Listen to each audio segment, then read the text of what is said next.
¿Alguna vez has sufrido una fractura? ¿Cuál fue la causa y cómo te recuperaste? Las fracturas suelen ocurrir por accidentes automovilísticos, caídas o lesiones deportivas. Sin embargo, hay otras causas como la osteoporosis que provoca debilitamiento de los huesos. También hay fracturas por estrés, que son fisuras muy pequeñas en los huesos. Ante una fractura, es fundamental la ayuda médica inmediata, ya que por la gravedad de la lesión será necesario ponderar el tratamiento. Si la fractura es complicada, se suele recurrir a la cirugía para colocar clavos o placas metálicas que proporcionen una mejor estabilidad en la parte lesionada.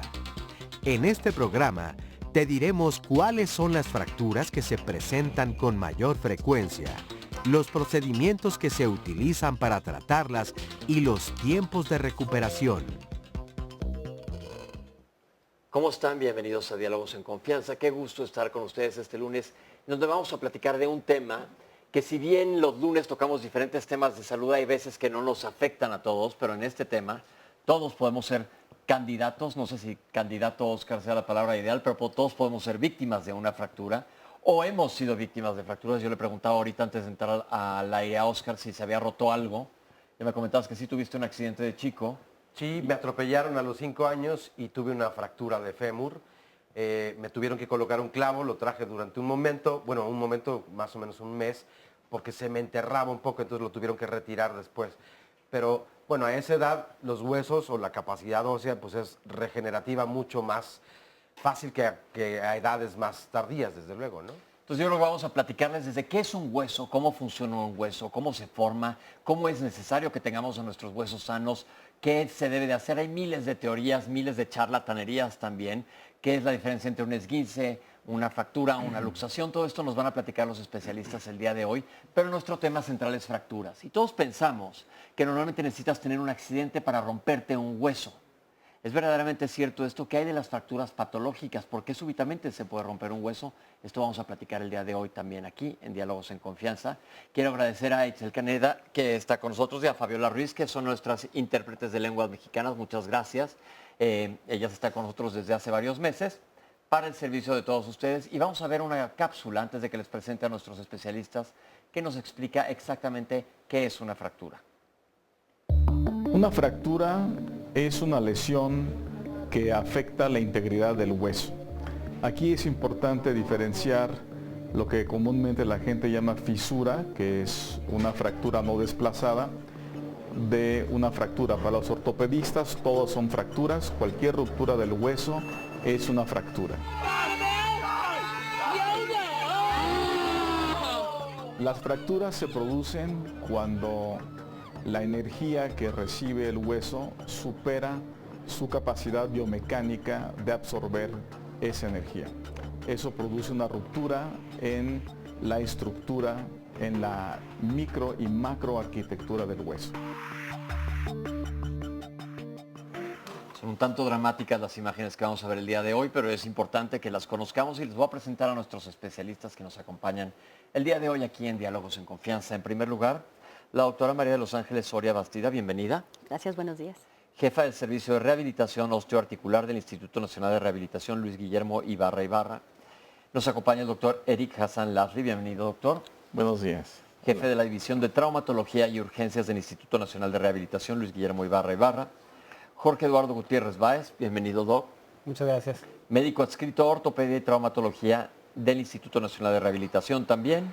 Y Ricardo López Colín, bienvenido. Buenos días. Licenciado en Terapia Física, adscrito a la División de Terapias del Instituto Nacional de Rehabilitación. Muchas gracias por estar aquí con nosotros. Y primero que nada, ya vimos una cápsula de lo que es una fractura. ¿Y por qué me gustaría que ustedes dieran su opinión? ¿Por qué creen que sea importante que el público general, la gente que nos está viendo, sepa de fracturas? Bueno, yo creo que algo que hay que tener en cuenta es la frecuencia de las fracturas y su importancia en la salud pública a nivel mundial, no solamente en México, lo que se llama la carga de la enfermedad. Les puedo decir que en los datos de registros de Australia, del Reino Unido, de Suecia, de Estados Unidos, hay más pacientes hospitalizados por una fractura que por problemas cardíacos, de cáncer o de diabetes juntos. Es decir, nos está hablando de la epidemiología, el impacto que tiene en nuestra sociedad. ¿Y en México los números cómo andan? También son elevados. Tenemos una distribución de la población en cuanto a edad diferente. Muchas de las fracturas de las cuales hablé tienen que ver con el envejecimiento y la osteoporosis. En este caso tenemos menos, pero conforme nuestra población con la salud va aumentando en edad, entonces tendremos un mayor número de fracturas asociadas a ello. Ahora les quiero preguntar, vámonos desde el principio. El sistema musculoesquelético, ¿para qué sirven los huesos y qué es un hueso? ¿Cómo está conformado un hueso? Quien quiera. Un hueso es una parte del sistema musculoesquelético que nos sirve de soporte, el que nos va a dar el movimiento, la locomoción, para los desplazamientos, y van unidos a los tejidos blandos, ligamentos, tendones, músculos. Obviamente tiene que ver también todo el sistema cardiovascular, que nos va a ayudar para que se pueda desempeñar el mismo. ¿Y cómo está conformado un hueso? Todos nos imaginamos como el típico hueso de pollo, así con dos como tuberosidades a los extremos y un palito central, pero existen muchos tipos de hueso. Sí, hay huesos que son esponjosos y hay huesos que son corticales. Por ejemplo, ¿Qué quiere decir la diferencia entre uno y otro? Por ejemplo, los huesos que son grandes, largos, que son esos que comentas, que son la parte central es Como dura. el fémur, por como el ejemplo, o el fémur, húmero. o la tibia. Y en las partes distales tienen las zonas de crecimiento. Y recubre el cartílago, que es el que sirve como de soporte, como que de fricción para la articulación. Esos son los huesos largos. Otros huesos, por ejemplo, los del cráneo, esos son compactos. Y están unidos por fisuras que a cierta edad se cierran y se fusionan. Ok, nos hablaba de hueso esponjoso. ¿Qué quiere decir esto? Esa es una parte del hueso que sirve para que se siga nutriendo y desarrollando el hueso en sí mismo. Es decir, cuando nacemos con huesos que van creciendo, pero Sí, los tienen huesos a lo epífisis. largo de la vida, epífisis, ¿qué es Sí, esto? son las zonas de donde van creciendo el hueso, de donde se van nutriendo todas las células, que son los osteoblastos, los osteocitos, y se van formando para que siga creciendo el hueso. No les queremos Son las partes complicar, pero creo distales. que es bien importante que conozcamos esto de, yo me acuerdo, a ver si estoy bien de fisiología, allá en el año 2 caña, que de lo que eran los osteoblastos y osteoclastos. Hay unas células que se encargan de estar raspando el hueso continuamente, que se llaman osteoclastos, y otros osteoblastos que están armando hueso nuevo. son los que ¿Estoy bien? forman, sí. Entonces, continuamente a lo largo de toda nuestra vida, ¿sigue esta reconstrucción ósea o los huesos ya están así para siempre? No, esto es algo continuo. Toda la vida tenemos osteoclastos que están haciendo reabsorción del hueso y los osteoblastos que son los que están formando nuevo hueso.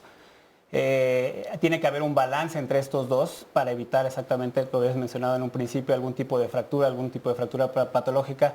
Habían mencionado antes lo de la osteoporosis. Cuando sucede esto es cuando hay un papel más importante de los osteoclastos y supera el metabolismo de los osteoblastos de formar hueso, y esto nos ocasiona que tengamos este problema, ¿no? Un poquito más adelante vamos a dejar toda una de nuestras secciones para hablar de enfermedades que causan fracturas. Ya se mencionó ahorita la osteoporosis, pero aguántense porque les vamos a explicar más adelante qué es lo que sucede con esto.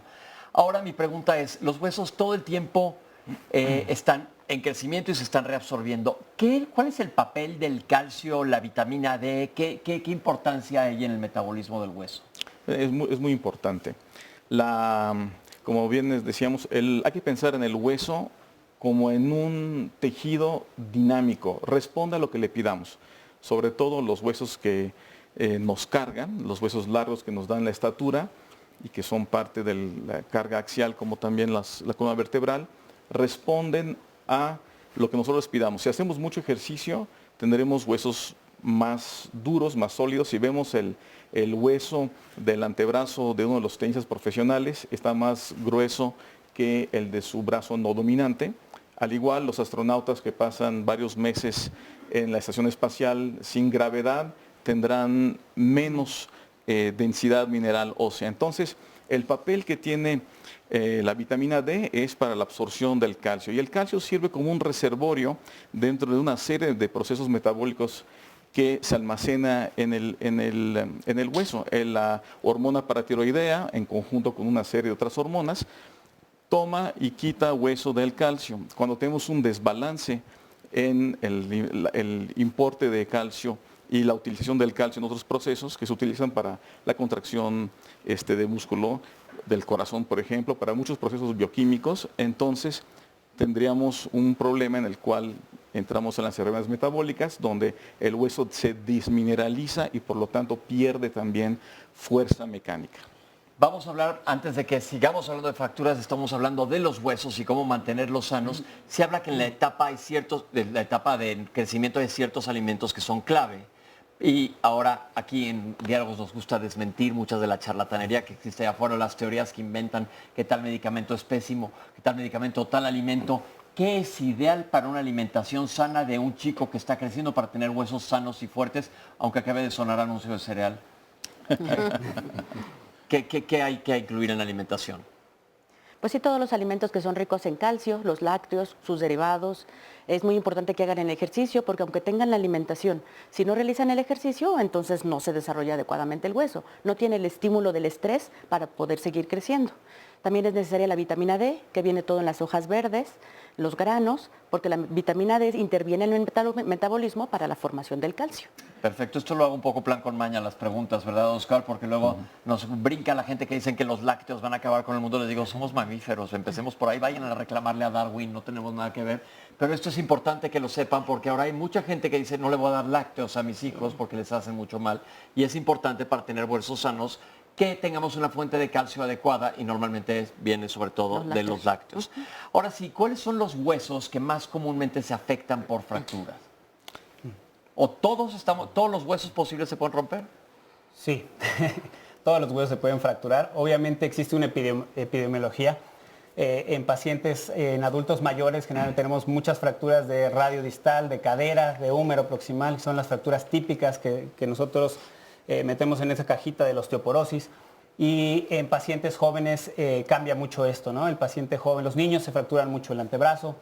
Y en adultos generalmente por accidentes automovilísticos y eso tenemos fracturas de fémur, fracturas de tibia.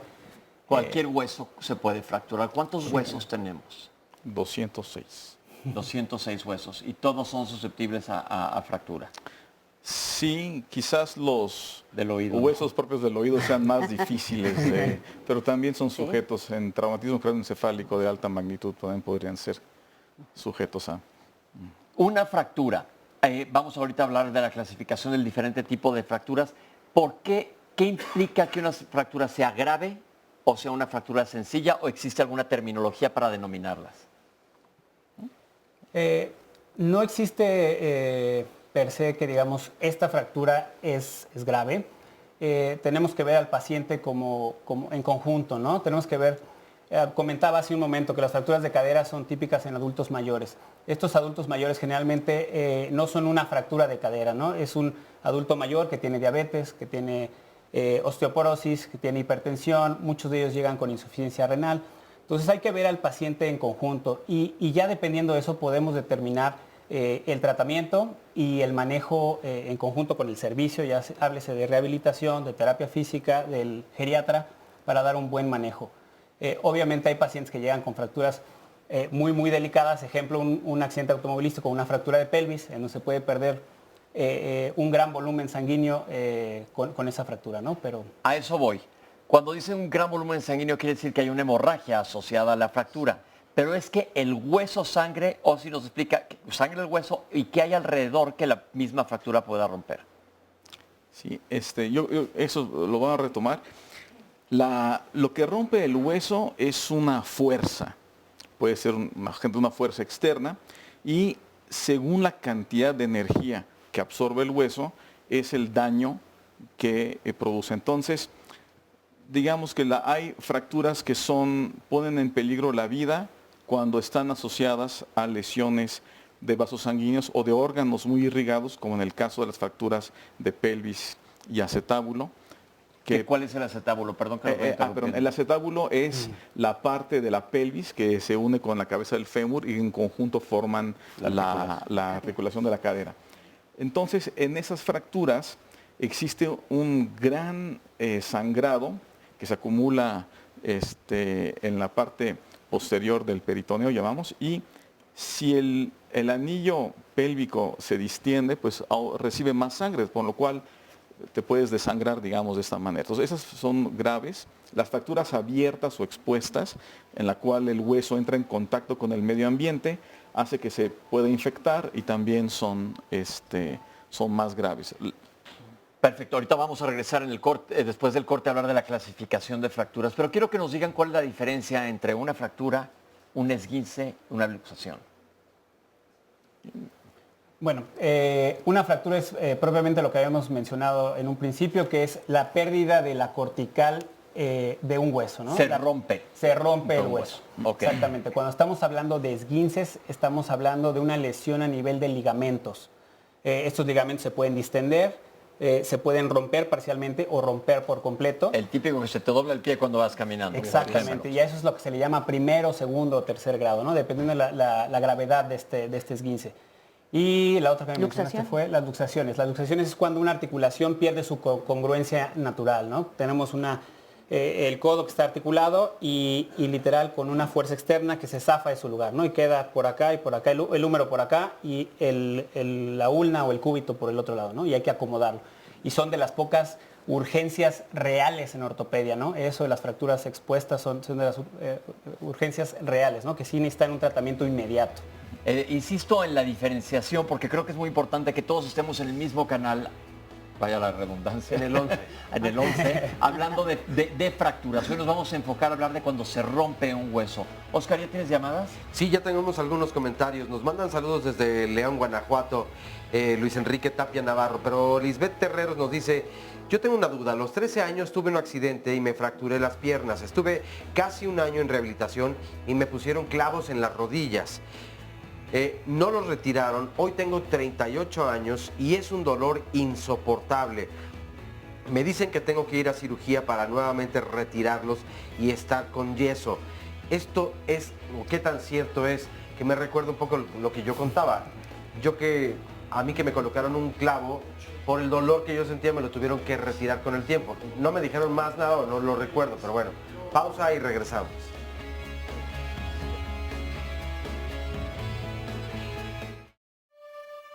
Las fracturas se pueden clasificar a grandes rasgos entre abiertas y cerradas. Las abiertas son aquellas en las cuales el hueso está expuesto al medio ambiente y por lo tanto se puede contaminar y tiene alto riesgo de infectarse. Las fracturas también pueden ser o de las articulaciones o cerca de las articulaciones, que son más problemáticas porque comprometen la función de una región como la mano, el pie, el tobillo, la rodilla, la cadera, la columna, etc. Existe una plétora de clasificaciones para cada hueso, para cada situación, que lo hace muy complejo. En general nos basamos en 2 o 3 sistemas universales que los ortopedistas de diferentes países podemos entender y son descriptivas. Algunas son inclusive pronósticas. ¿Podemos hundar un poco sobre esta clasificación de las fracturas? ¿Qué sucede cuando una fractura se expone, es decir, sale del organismo? Sí, aquí el problema es que el hueso está en un medio estéril. Al estar en contacto con el medio ambiente, primero se contamina. Y ahí puede haber una colonización por parte de las bacterias que junto con el daño de músculos, piel, las pequeñas arterias que nutren el hueso, permiten que estas bacterias formen sus colonias, se aíslen y crean una infección. Esa infección puede ser local, puede abarcar todo el hueso, puede abarcar todo el segmento, como una gangrena, como se conoce generalmente.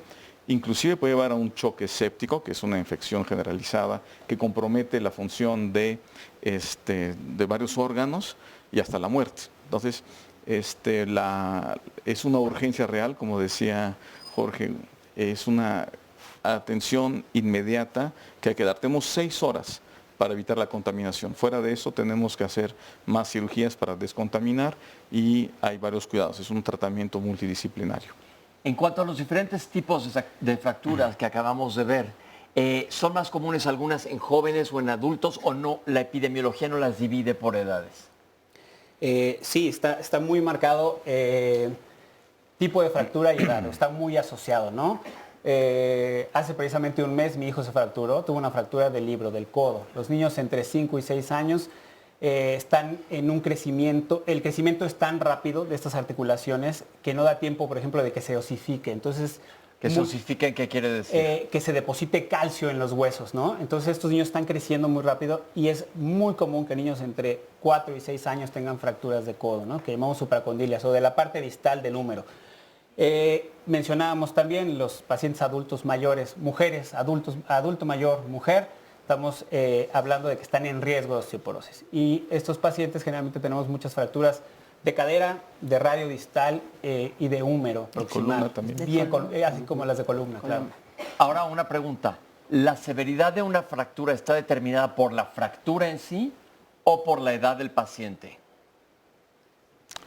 Yo creo que depende de la magnitud de la fuerza que recibe. Ok. Los niños tienen huesos más flexibles, absorben mejor la energía. Y entonces hay en niños pequeños las fracturas llamadas en rama verde, que son incompletas. ¿Qué quiere decir esto? Es decir, que la ruptura del tejido óseo no es del 100% del diámetro del hueso, sino que llega tal vez a una tercera parte, Es la decir, mitad. no se parte en dos, pensemos en una rama, no está rota en dos, Exacto. sino como que está rayada la rama, Exacto. sin romperse completa. Y existe otra condición que se llama deformidad plástica, en la cual no se ve una ruptura, pero se elonga, digamos, el material del tejido óseo y se desvía. Esos son tipos de fracturas muy características de los niños, sobre todo los pequeños. Conforme envejecemos, los huesos son más sólidos y en la tercera edad, que son más frágiles, cuando se rompen es completa la fractura y se desplaza. Aquí es importante diferenciar. Mucha gente dice, es que no tengo una fractura, tengo una fisura. Toda fisura es una fractura. Puede ser que no sea desplazada, como vemos en la cápsula, pero es una fractura a final de cuentas, que si no se atiende, pues se puede desplazar y ser una fractura más grave, ¿no? Déjame explicar eso Sí. con un ejemplo. Una fisura es, por ejemplo, chicos, yo me acuerdo, estás en el comedor de tu casa y rompías una taza de tu mamá, pero no la rompías en pedazos, sino que se le hacía una rayita. Exacto. Está rota, a fin de cuentas está fracturada. Si le muevo un poquito más, la taza se iba a romper y luego mis dientes. Así es. Pero normalmente eso es lo que es la diferencia entre una fisura Así es. y una fractura bien establecida. Sí, así es. Pero sí es una fractura. Es una fractura. Porque mucha gente dice, no, nada más me fisuré. Exacto. Entonces no hay que hacer mínimo. ¿Qué pasó? Pero es que tomando ese mismo ejemplo que tú haces, hay muchas personas que dejan esa rayita en la taza y pasan 20 años y la taza sigue funcionando. ¿Pasa lo mismo con los huesos o aquí sí no? Yo creo que depende de la zona, el lugar donde ocurrió la fisura. Entonces, cuando son fisuras pequeñas en huesos que no son de carga, a veces nada más lo que se hace es dejar un inmovilizador, un cabestrillo, un vendaje.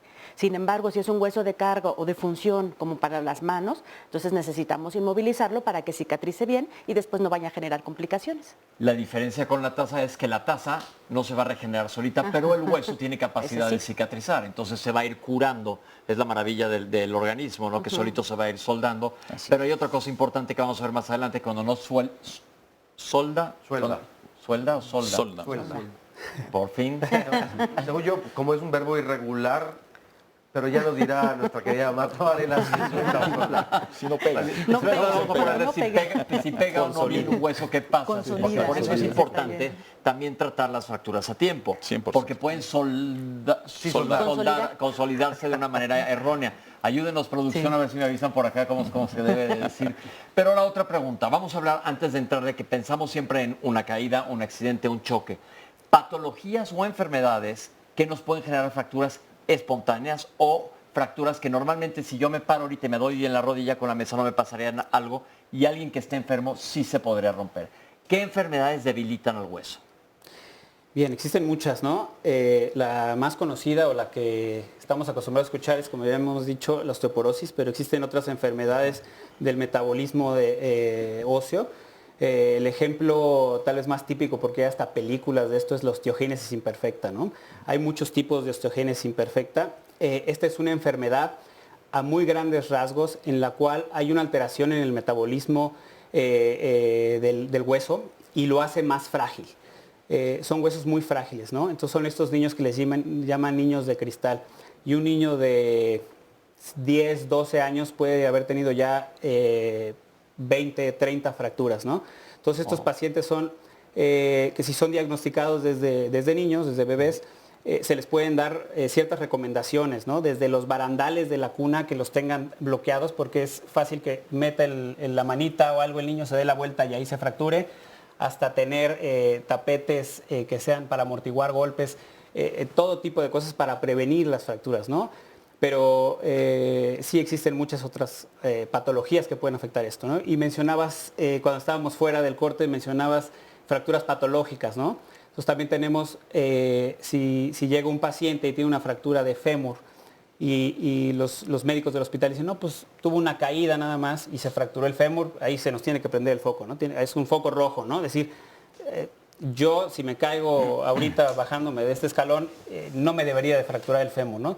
Entonces podría ser que haya un tumor o alguna alteración a ese nivel del hueso y que me ocasione una fractura por fragilidad o fractura patológica, ¿no? Y aquí quisiera precisar porque podría haber alguna manifestación de los colegas más puristas en la semántica. Patológico es que es un estado normal y hay gente que dirá, pues todas las fracturas son patológicas porque no es el estado normal del hueso. Entonces, en ese caso le decimos fracturas en tejido previamente dañado, ¿no? O tejido patológico. Y aunando a esto hay una cuestión que es social, socioeconómica, en la cual la desnutrición o malnutrición produce también alteración tanto en el desarrollo del hueso, en su mineralización, es el famoso raquitismo también, o que están ligados a problemas metabólicos del metabolismo del calcio, que hace, y de la vitamina D y del fósforo, que hacen que los huesos no tengan la resistencia normal y se rompan frecuentemente, no tengan esa estatura. Aparte de las que son congénitas, las que son de nacimiento, como algunas formas de estatura baja, por no decir enanismo, pero se entiende más este término, pero hay diferentes causas de estatura baja, acondroplasia es la más común, ¿no? Como algunos héroes de la pantalla chica que ahora también, y grande que también hay, ¿no? Y creo que es importante recordar que hábitos, fumar, consumir cafeína o esas pastillas para la gastritis que tienen aluminio y magnesio, todas ellas contribuyen de manera secundaria también a la osteoporosis o a la desmineralización de los huesos. Entonces, hay muchas causas. Ya tuvimos aquí un programa de osteoporosis y no me voy a detener, pero hay que reforzar, sobre todo si estamos hablando de fracturas, ¿a partir de qué edad se deben de checar los huesos un paciente? ¿En quién más sabemos que es más frecuente en mujeres, pero quién debe de hacerse y qué estudio para checar sus huesos? Regularmente las mujeres arriba de 50 años que les retiraron matriz u ovarios, dejan de producir estrógenos y entonces va a bajar la calidad del hueso. Y hay otros factores de riesgo como el tabaquismo, el alcoholismo, el sedentarismo. Se hace una lista de factores de riesgo y si los tienen, entonces se les considera hacer una densitometría ósea. Es el estudio ideal para ver. Es el ideal y es a nivel central, en columna y cadera. Si no se pudiera, se puede usar el periférico. Sin embargo, el que nosotros nos es más fidedigno es el central. Ok, central se refiere a lo que está más cerca de nuestra columna y periféricos son los huesos que tenemos distales. Ajá, como tobillo y antebrazo. He escuchado ahora que alguien me decía el fin de semana, no, es que voy con alguien que con una máquina me agarro y me dice cómo están mis huesos. Digan cuál es el estudio ideal para ver cómo están los huesos. La densitometría ósea. Densitometría ósea, no caigan en manos de charlatanes, por favor, porque eso siempre lo peleamos aquí los lunes, que sepamos exactamente qué es lo que debe de hacer un paciente. Oscar, te veo como con muchas ganas de decirme algo. Es que ahora que dices de los charlatanes, yo no voy a decir quién es y quién no es, pero por ejemplo, ante un esguince o lo que se considera una fisura, es decir, como que todo está entendido de que es una fractura menor o no es tan grave y que no requiere de una atención de un especialista en huesos, entonces también están los llamados hueseros, ¿no? Y tú ahora que decías, cuidado con los charlatanes, yo no quiero decir que sean personas que no estén preparadas, pero hay ocasiones en que hemos caído tal vez en manos de alguien así. Preguntaban hace un momento acerca de los esguinces, por ejemplo, en el tobillo, que son tal vez un poco más frecuentes, sin embargo, muchas personas lo dejan pasar o tienen una tensión con una persona que tiene esta formación. ¿Qué tan conveniente es o no? Eso es importante, aquí Pues- lo estoy anotando para que hablemos de esto un poquito más adelante. Y si quieres me arranco de una vez con algunas preguntas. porque Arráncate. Tengo muchas y no, ahora sí que no quiero que se fracturen las redes sociales. Nos dice José Luis Morales, les comparto que a mi esposa después de su fractura la atención fue que la manipularon y después de 10 días de estar inmóvil con vendaje le pusieron fibra de vidrio por 30 días. Gracias a Dios la atención de los médicos del ISSSTE fue muy buena y está en perfectas condiciones. Su fractura fue de fémur y es diabética, cuenta con 64 años de edad. Gracias al panel por la información. María Esperanza García nos dice, saludos también, debemos poner atención. Este es el de los esguinces en el tobillo. Hay de grados a grados que muchas veces ignoramos y andamos así por meses. Más a las mujeres que usamos tacones y nos confiamos cuando nos torcemos al caminar, pero esto podría desde luego agravarse. Saludos desde Tlaxcala y que Dios los bendiga. Muchas gracias, igualmente. Julio César Hernán nos dice, ¿podrían explicar cuándo se dan las fracturas fisiológicas? Adriana Reynoso, ¿hasta qué edad siguen creciendo los huesos? Silvia María Valls, ¿es cierto que el azúcar en el café impide la absorción del calcio? Ana Patricia de Odriozola, ¿qué tan recomendable es el Forteo Colter para los huesos? ¿Existe otro medicamento? ¿Podrían hablar, por favor, también del síndrome de Sudeck? Nos dice Yuji Iestra. ¿Qué cuidados debe tener una persona que tiene espondilolistesis? Espondilolistesis. Ara Gómez nos pregunta. Del síndrome de Sudeck nos vuelven a preguntar que si podemos hablar un poco más de eso. Y en las llamadas telefónicas nos dice esta primera, Sevilla. ¿Las fisuras cuánto tiempo tardan en sanar? Alfonso Ramírez, a mí me operaron hace un año del peroné y me colocaron 7 clavos. Por lo que entonces mi pregunta es, quiero saber si me los puedo quitar o si es mejor que permanezca con ellos. Pues de hecho me da miedo que me los quiten porque tengo miedo que me operen. Entonces, ¿me los puedo dejar allí toda la vida y no me afectan en nada? Un anónimo nos dice, ¿se aplica algún medicamento para construir nuevamente el hueso? ¿Qué tan cierto es esto? María de Lourdes Telles Martínez, mi esposo fue operado hace 18 años de la pierna izquierda. Le dejaron 8 clavos y una placa. En la actualidad se le hincha demasiado y quisiera saber cuál es la razón. Lucila Sánchez Marín, cuando tenemos trombosis y no nos podemos enyesar, ¿qué deberíamos hacer en caso de fractura? Antonio Mendoza, se me rompió el tendón tibial posterior. No me operaron, estoy en rehabilitación. Quiero saber si la rehabilitación es suficiente o habría que hacer algo más. Y esta última de Justiano Aguilar. Mi papá tiene 92 años, sufrió una fractura en la cadera, se le zafó. Le dijeron que por su edad no podían operarlo. ¿Puede aguantar una cirugía? Sufre asma y herpes además. Muchas gracias por sus llamadas. Todavía tenemos muchas más, pero un poco más adelante compartiremos algunas. Aquí las estoy apuntando todas para contestarlas en el último bloque, pero seguimos hablando de fracturas. Ahorita que regresemos después de este corte, les vamos a platicar qué es lo que hay que hacer ante una fractura, porque todo el mundo quiere meter mano y muchas veces sale peor el caldo que las albóndigas y podemos lastimar o desplazar nosotros mismos una fractura. Pero quiero que nos digan cuáles son los signos universales de una fractura. ¿Cómo sospechar que alguien tiene una fractura? Creo que lo primero es el dolor. Es la primera evidencia de que algo anda mal en los huesos. Tanto por las fracturas que son debidas a una energía mayor, como cuando te atropellan, pues duele muchísimo en el momento y puedes ver la deformidad, tal vez, es otra en los huesos largos. La otra es, hay fracturas por estrés, que son por un microtrauma repetitivo, que lo vemos, por ejemplo, en atletas de alto rendimiento, inclusive en personal del ejército que están caminando mucho tiempo o en corredores. No es por estrés emocional. No. Es por un estrés mecánico repetitivo. Se va formando una ruptura poco a poco de la microarquitectura del hueso hasta que esa es más grande y eso duele muchísimo. A veces no se ve por rayos X de inmediato. Y las fracturas que son por fragilidad, ligadas a osteoporosis o a problemas quizás ligados con metástasis por cáncer, donde el hueso empieza a doler porque empieza a no poder contrarrestar las fuerzas mecánicas que le solicitamos y antes de romperse llega a doler. Eso es muy frecuente en las fracturas de columna vertebral, por ejemplo. Entonces, tenemos un signo universal de fracturas que es el dolor. Normalmente puede haber un antecedente de un accidente o no, o alguien que, como dijo, por estrés, que continuamente se esté lastimando. Pero vamos a hacer un corte y regresamos ahorita para ver qué es lo que tenemos que hacer cuando estemos frente a una fractura. No se vayan.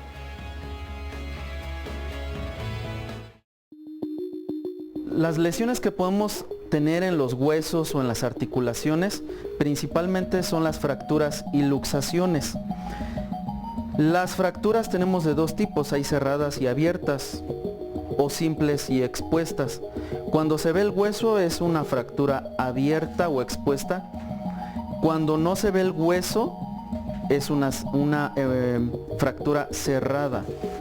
Debemos recordar que las fracturas son heridas que son muy llamativas, son lesiones que a la gente le preocupan mucho, pero antes de inmovilizar una fractura debemos de detener la hemorragia. Como en este caso, esta paciente que tenía una hemorragia, ya se le colocó un torniquete. A continuación vamos a darle atención a la fractura expuesta. Para darle tratamiento debemos de colocar un entablillado o una férula. En este caso esta es una improvisada. El mejor material que podemos utilizar para un entablillado es el cartón, porque se puede amoldar a cualquier articulación, a cualquier parte del cuerpo. En este caso debemos recordar siempre colocar este entablillado que abarque las dos articulaciones más próximas al sitio de la lesión, no únicamente sobre el sitio de la fractura. Es decir, aquí la paciente tiene una fractura en el antebrazo, debemos inmovilizar desde la muñeca hasta el codo. Si fuera una lesión en el codo, tendría que abarcar desde la muñeca hasta el hombro. Si fuera en la rodilla, tendría que abarcar desde la cadera hasta el tobillo. Una vez colocada la férula, debe ser fijada con lo que tengamos a la mano. En este caso tenemos una venda, puede ser aquí sí un cinturón, puede ser agujetas, y fijar este material con tela adhesiva. Esto va a ayudar mucho al dolor. Recordemos que en primeros auxilios no debemos de administrar medicamentos porque no sabemos si le pueden ayudar o perjudicar más al paciente. El hielo colocado aproximadamente 20 minutos le va a ayudar mucho para el dolor, aliviar el dolor y la inflamación, en lo que este paciente es trasladado a la unidad hospitalaria. Lo importante no es que el hueso se rompa únicamente, sino que el hueso daña órganos que están junto a él. Recordemos que los huesos dan sostén y protección al cuerpo humano. Si el hueso se rompe, puede dañar las estructuras que protege. Si se rompe una costilla, puede lesionar los pulmones, el mismo corazón, vasos sanguíneos como arterias, venas y nervios. Bueno, creo que queda perfectamente claro que lo primero que hacer es inmovilizarla, detener el sangrado en cuanto exista y llevarla con el médico. Ahora, muchas veces, por ejemplo, nos da mucho miedo tocar un brazo, tocar una pierna que está fracturada, porque ¿qué puede pasar a la hora de manipular? Por eso es tan claro que dicen que hay que tomar las dos articulaciones y fijar toda la zona. ¿Qué puede pasar si manipulamos mal o empeoramos las cosas? Pues una podría ser que la desplacen. De ser una fractura que quedó alineada y que a lo mejor sale con un tratamiento más simple, podría desplazarse y entonces ya va a requerir cirugía. La otra, que lesione tejidos blandos, por ejemplo el músculo, algún ligamento, un tendón que lo rompa y genere una complicación, o que también pueda lesionar un vaso sanguíneo. Ok, y causó una hemorragia que no había ocurrido hasta ese momento. Entonces, básicamente, entablillar, inmovilizar y llevarlo al médico. Al especialista. ¿Cuál es el estudio diagnóstico para determinar que existe o no una fractura? La radiografía es el estudio más común y más fidedigno para ver cómo está el hueso. Una radiografía simple nos da... Simple, sí, sin contraste. Se debe tomar, es algo importante, siempre en dos planos distintos, porque en ocasiones, si la fractura, digamos, está en este plano y yo lo veo con el rayo desde acá, no la voy a ver. Entonces tiene que haber dos planos distintos para que en alguno de ellos pueda salir la fractura y ser confirmatoria. Hay fracturas que llamamos ocultas, que son esas fracturas que no están desplazadas y que no se ven a veces a primera vista, entonces tienes que buscarla y ahí depende mucho la tarea del radiólogo, del técnico de rayos X. ¿Existe algún estudio complementario para estudiar fracturas? Por ejemplo, en la pelvis, algunas veces en la parte, cuando es de la parte posterior, piden tomografía para ver lo que es la parte posterior en el acetábulo, que no se alcanza a ver en la imagen planar de la Recuerden que el radiografía, acetábulo es donde entra el fémur. el fémur. Entonces piden a veces la tomografía para ver la parte posterior, pero Pero generalmente, generalmente entonces es relativamente fácil diagnosticar una fractura, pero tiene que ser vista por ojos expertos, ya sea del radiólogo o del ortopedista. A ver, va otra pregunta que mucha gente me dice, ¿tengo que ver un ortopedista o un traumatólogo? Por favor, ¿podrían aclarar esto?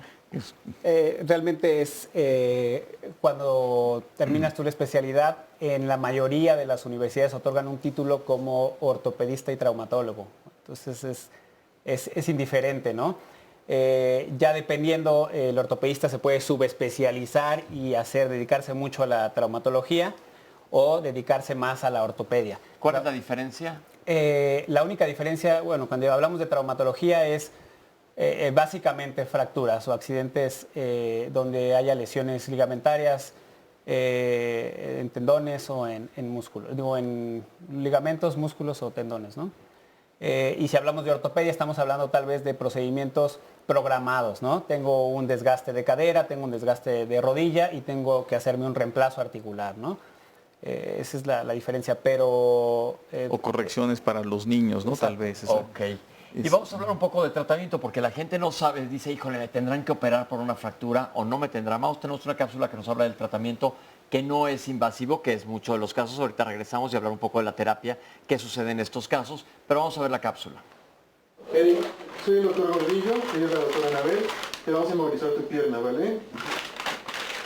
Existen muchas condiciones para decidir si un tratamiento de una fractura puede ser quirúrgico o puede ser conservador. Eso depende de la personalidad de cada fractura, dónde están localizadas, qué tan desplazadas están, las condiciones médicas del paciente y la experiencia y el conocimiento del ortopedista. El primer tipo de manejo conservador no operativo es colocar una férula.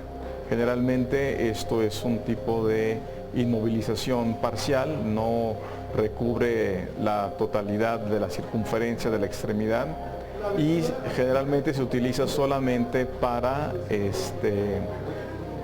inmovilizar de manera temporal al hueso.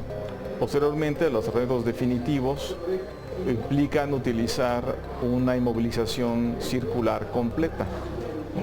Cuando buscamos una inmovilización rígida para que la fractura pueda consolidar de manera conservadora, utilizamos generalmente vendas de resina sintética, como la fibra de vidrio, para poder inmovilizar la extremidad afectada.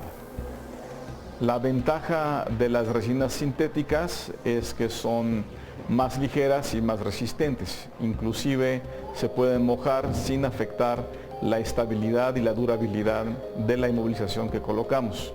Listo, Eric. Mira, tu inmovilización no se puede rayar, no se puede quitar, ¿vale? Hay que tenerla así 2 semanas, ¿vale?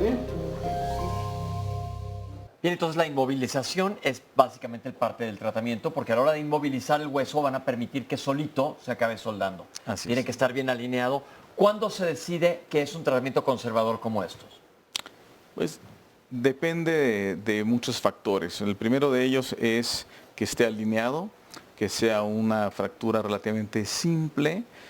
Simple significa que no tiene múltiples trazos, sino que es solamente un solo trazo en un solo plano y que haya muy buen contacto entre las dos partes. Y hay condiciones del paciente, también veremos más tarde si el paciente es operable o no operable, pero en general se han vuelto relativamente pocas las fracturas que no operamos. ¿Por qué? Hoy en día tenemos implantes que nos permiten hacer una cirugía con mucha seguridad y dar estabilidad inmediata y que nos permiten mover. Hace varias décadas se ponían un tipo de implantes como clavitos cruzados y se tenían que reforzar con un yeso y movilizar hasta que el hueso pegara por sí mismo. Hoy en día los implantes modernos permiten que empecemos a movilizar las articulaciones antes inclusive de que el hueso haya pegado de manera biológica. Y eso permite una mejor recuperación de la función. No perdemos masa muscular, no tenemos rigidez articular, podemos tener una reintegración a la vida normal del paciente mucho más rápida que lo que se podía hacer antes.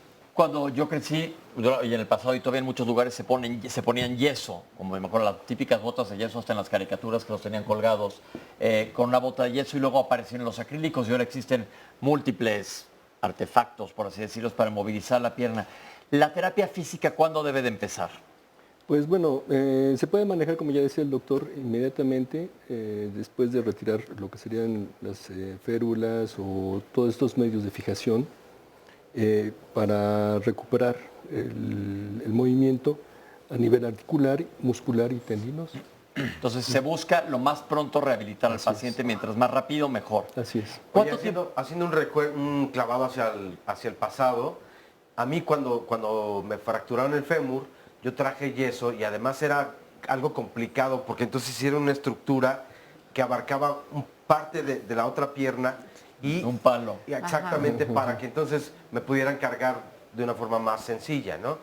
Sin embargo, sí era como muy evidente que para las personas que teníamos un yeso, sobre todo más largo, había un adelgazamiento del músculo, pero además el que salieran vellos en esa parte donde estaba colocado el fémur. Una vez que te lo quitaban, entonces sí era muy diferente, era como ver a dos personas, una pierna más delgada y velluda, a diferencia de la otra. Eso es real, porque se atrofiaba mucho la zona que no se utilizaba. ¿Esto ha cambiado? Sí, ha cambiado. Ahora, por ejemplo, la rehabilitación ya la iniciamos desde antes. A veces el ortopedista ya hospitalizó al paciente, está inmovilizado de la extremidad para operarse y nosotros los rehabilitadores entramos para mejorar su condición cardiovascular, muevo el resto de las extremidades, la pierna contraria.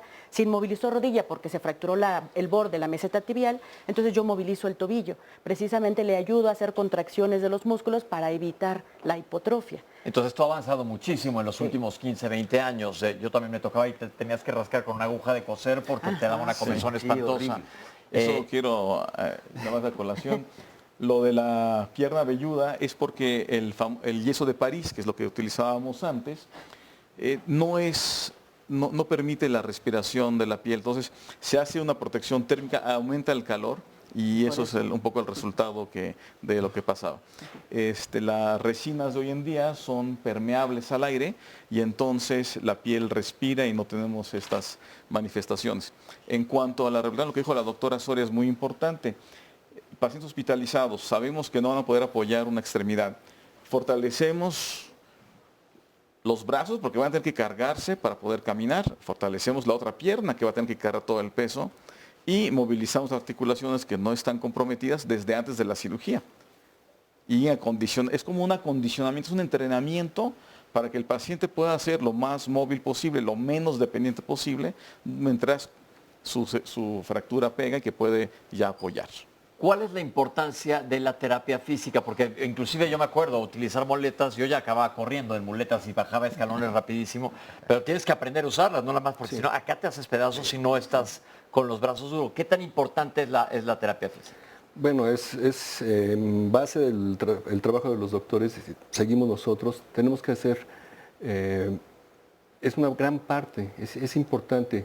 La recuperación funcional de los pacientes tiene que darse en una etapa muy pronta para que realmente ellos logren hacer todas sus actividades. Entonces, tenemos que concientizarlos, tenemos que trabajar con ellos, platicar, hablar y más que nada, pues obviamente ir a nivel de muscular, tendinoso, todos los tejidos. O sea, es un trabajo muy, muy, muy completo con el paciente. Y en equipo, evidentemente. Y en equipo, claro. ¿Cuánto tiempo tarda una fractura en consolidarse más o menos? ¿O depende de la edad del paciente o de diferentes factores? ¿Cuánto tiempo queda alguien inmovilizado en promedio? Depende de, como lo mencionas, no hay una fórmula matemática, ¿no? Me fracturé, en 4 semanas mi fractura está consolidada. Depende de la edad del paciente, depende del sitio de la fractura. Una fractura de fémur generalmente toma más tiempo en consolidar que una fractura de radio distal, por decir algo.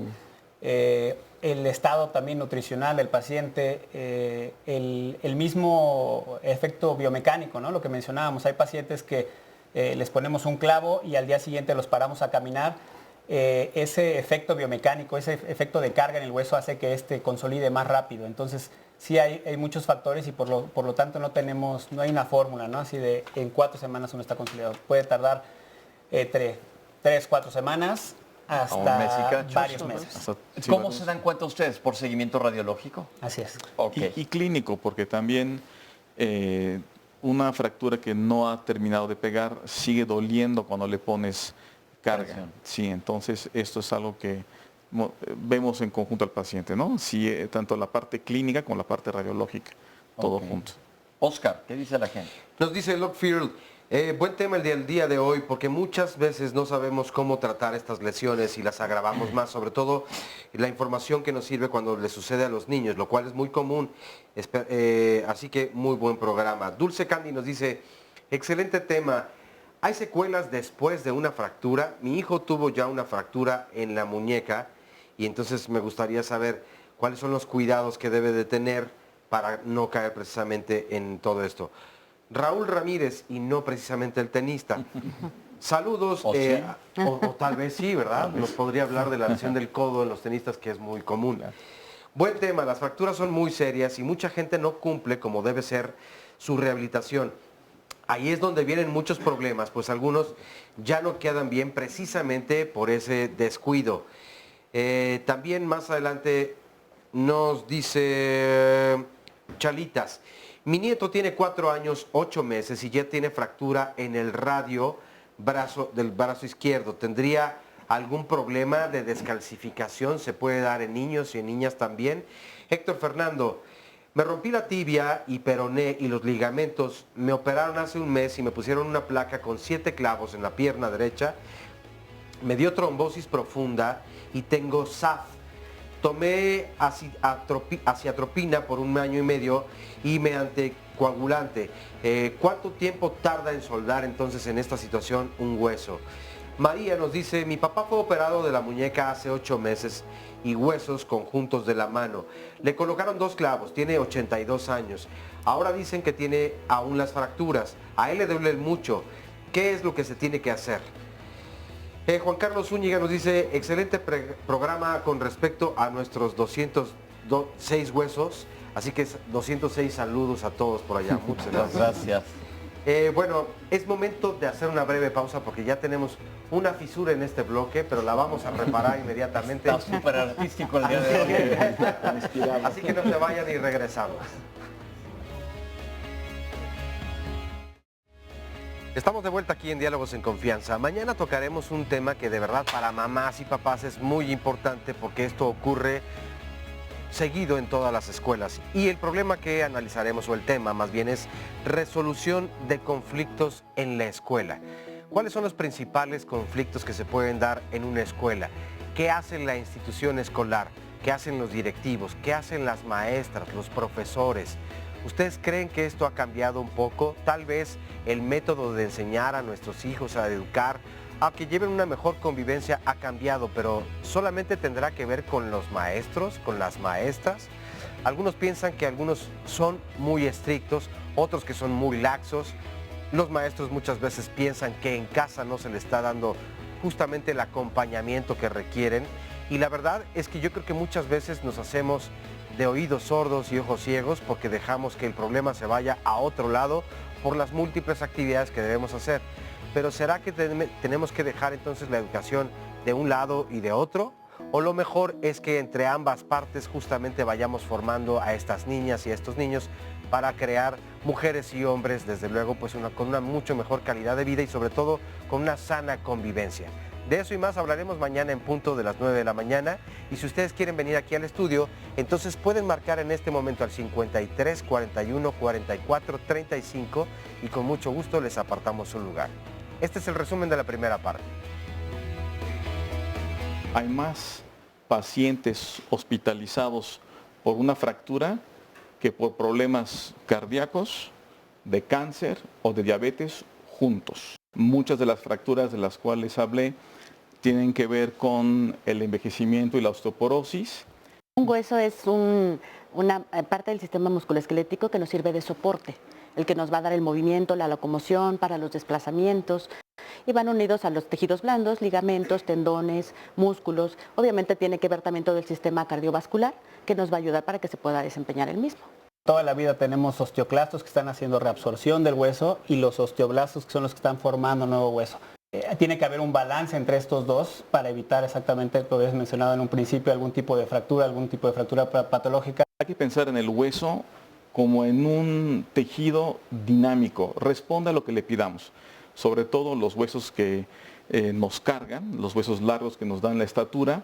Si hacemos mucho ejercicio, tendremos huesos más duros, más sólidos. El papel que tiene la vitamina D es para la absorción del calcio, y el calcio sirve como un reservorio dentro de una serie de procesos metabólicos que se almacena en el hueso. ¿Qué hay que incluir en la alimentación? Pues sí, todos los alimentos que son ricos en calcio, los lácteos, sus derivados. Es muy importante que hagan el ejercicio, porque aunque tengan la alimentación, si no realizan el ejercicio, entonces no se desarrolla adecuadamente el hueso. También es necesaria la vitamina D, que viene todo en las hojas verdes, los granos, porque la vitamina D interviene en el metabolismo para la formación del calcio. Todos los huesos se pueden fracturar. Obviamente existe una epidemiología. En adultos mayores generalmente tenemos muchas fracturas de radio distal, de cadera, de húmero proximal, que son las fracturas típicas que nosotros metemos en esa cajita de la osteoporosis. Pacientes jóvenes cambia mucho esto, ¿no? El paciente joven, los niños se fracturan mucho el antebrazo. En adultos generalmente por accidentes automovilísticos, y eso tenemos fracturas de fémur, fracturas de tibia. Cualquier hueso se puede fracturar. ¿Cuántos huesos tenemos? 206. El tratamiento quirúrgico de las fracturas consiste en restablecer la anatomía de la área dañada para restablecer y obtener la función original. Es decir, un paciente que tiene una fractura de la cadera, queremos que vuelva a caminar. Un paciente que tiene una fractura en la mano, queremos que vuelva a utilizar su mano. En esto consiste brevemente la atención quirúrgica de las fracturas. Fractura de cadera, y eso está mal, ¿no? La cirugía más frecuente, las técnicas son muy variadas, inclusive existen varias para cada región y van a depender esencialmente del tipo de fracturas que sean. Podemos clasificarlas en dos grandes rubros. Uno son las reducciones abiertas, en las cuales exponemos todo el hueso para volverlo a armar y fijarlo, se llama reducción abierta y fijación interna, o lo hacemos de manera cerrada con intervenciones indirectas, que se llama reducción cerrada con fijación interna, o la fijación externa. La reducción se refiere a volver a alinear los huesos o ponerlos en su lugar, y fijación significa que utilizamos un implante para restablecer la anatomía funcional del hueso. La fijación externa se refiere a que utilizamos implantes que van por fuera del cuerpo del paciente, unidos al hueso por medio de clavos, y la fijación interna se refiere a otros tipos de implantes como placas o clavos. También existe, en el caso de las fracturas en articulaciones, la posibilidad de sustituir la articulación por medio de endoprótesis, como la prótesis de cadera, que es la más comúnmente utilizada.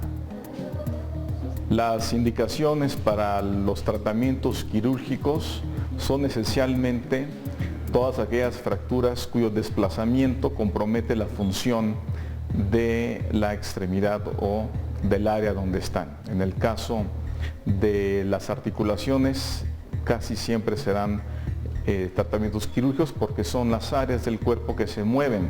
Eso aplica también para la columna vertebral y la pelvis. En los casos de fracturas de huesos largos, cuando la fractura se encuentre alejada de las articulaciones, depende de la región, a veces pueden no requerir de cirugía y pueden pegar en ese lugar. Es sumamente importante que el procedimiento sea exitoso a la primera, es decir, que no tengamos que hacer revisiones o volver a corregir una primera cirugía en un segundo tiempo porque las posibilidades de éxito son menores. Vamos a escuchar algunos testimonios. Hola, Pedro. Gracias, muy buenos días a todos.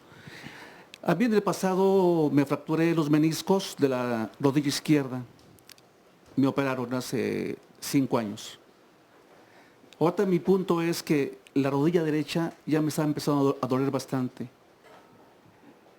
El mercado actualmente ofrece inyecciones, no sé si sean correctas ponérmelas, yo no sé si sea correcto tomar glucosamina, yo no sé si sea correcto, bueno, no sé si se regenere el cartílago, no sé si se regenere también el menisco, ¿verdad? A ver, déjame explicarle un par de cosas bien importantes. Lo que se fracturó usted, estamos hablando de fracturas de huesos Sí, ahorita. bueno. Y el menisco no es, es Correcto. parte de tejido de la rodilla. Blando. Lo que tiene es parte de tejido blando, exactamente. Lo que tiene que hacer es ir con un ortopedista que le diga exactamente cuál es su tratamiento y a ver si amerita medicamentos o no. Pero ahí sí lo que hacemos, y insistimos mucho aquí en Diálogos, es individualizar cada caso. No damos recetas como de cocina porque cada quien de nosotros somos individuales y tenemos que ser vistos como seres humanos bajo un consultorio. ¿Cuál es su otra pregunta? Fundamentalmente si es que es importante o necesario inyectarme. Ofrece el mercado actualmente inyectarse. No sé si sea correcto. Para la rodilla derecha, que es la que actualmente está ya un poquito con dolor. Pero no tenemos un diagnóstico definitivo. Tengo un estudio donde hablan de que el menisco está desgastado. Ok, doctor. Si quieres podemos contestar esto rápidamente, porque sí es un área en las cuales hay mucha duda. Lo primero es, no existe nada que regenere el cartílago articular, cartílago hialino. Esa es la primera, no importa lo que escuchen, no hay nada. Apenas estamos en investigaciones en diferentes centros del mundo donde se está buscando a través de células troncales, células madre, de recrear el tejido normal del cartílago, pero aún hasta ahorita no ha sido exitoso. Entonces eso es la primera. La segunda, la inyección, probablemente se refiere a lo que se llama viscosuplementación, que es inyectar una sustancia parecida al ácido hialurónico, que permite lubricar y estimular a que el tejido sinovial que envuelve la articulación crea un nuevo tejido, un nuevo líquido sinovial que lubrica, y eso mejora la sintomatología en personas con un desgaste articular llamado artrosis temprana. En eso sí es exitoso. El menisco no se regenera tampoco. Si está roto, o se puede reparar o se tiene que quitar la parte que está dañada y conservar lo más posible. Ok, perfecto. Queda claro. Entonces, asistir con el ortopedista para que le digan exactamente qué hacer. Excelente. Gracias, Pedro. Gracias. Marisol, ¿cómo estamos? Hola, muy bien. Buenos días. ¿Qué nos vas a platicar? Bueno, yo, aquí me invitaron a Diálogos. Yo hace 4 años, aproximadamente 4 meses, tuve un accidente, me caí del techo y caí parada. Caí de una escalera, caí parada y tuve 3 fracturas. Pero ¿3 fracturas en dónde? En la tibia. Ok, en la tibia son huesos de la pierna, ok. Pero la tibia distal, bueno, es lo que me dijo el doctor, en ese momento se pulverizó. Ok, la tibia distal quiere decir la parte más lejana, más cercana al pie, se pulverizó. Así es. Y en ese momento, bueno, pasaron 15 días, porque me decían que como estaba muy inflamado, pues no me podían operar. Entonces a los 15 días ya me intervinieron, me pusieron una placa, me pusieron clavos, tuve rehabilitación y en ese momento cuando salí de la operación el doctor fue y me dijo que había estado muy ¿Sí? presente pues ay, ¿cómo se llama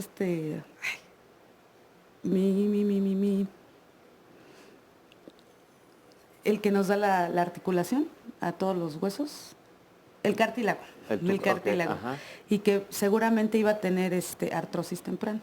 Entonces sí, más o menos a los 2 años de esa operación, bueno, ya mi pie se fue basculando hacia la derecha, ya estaba muy chueco, tenía mucho dolor, busqué atención médica en muchos otros lugares, a mí me atienden en el ISSSTE, y en todos los lugares me dijeron que lo mejor era hacer una artrosis ya quirúrgicamente. Bueno, artrodesis quirúrgicamente. Es diferente, ¿eh? Es diferente, sí.